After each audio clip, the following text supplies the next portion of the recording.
Hello everyone, good morning. তো সকাল সকাল ঘুম থেকে উঠিয়া সব কাজটা শেষ করিয়া স্নান টান করিয়া বাইরে গেছি। তো কই চাই আর তোমরা একটু পরে হইলাম।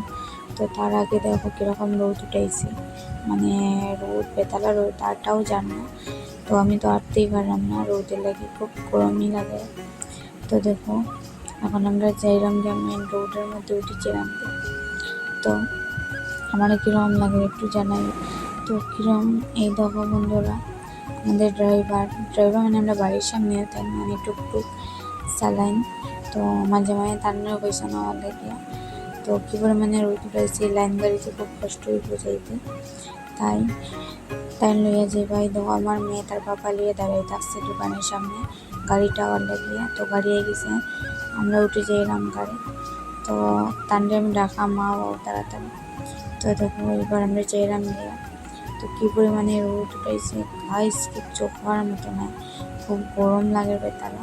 এই দেখো স্টুডেন্ট কলেজের কীরকম রোদের মধ্যে দাঁড়িয়ে থাকছে সেয়ার মধ্যে বেচারা। তো দেখো এখন চাইলাম যে আমরা রোদ বেতালা মানে ভিডিও করতে পারলাম না। তো তোমরা কিতাব পোস্ট করে দেখাইতাম গাইস। তো মানে এত গরম লাগে, তো কিচ্ছু করার নাই, যেইতেই তো লাগবো মেয়ের।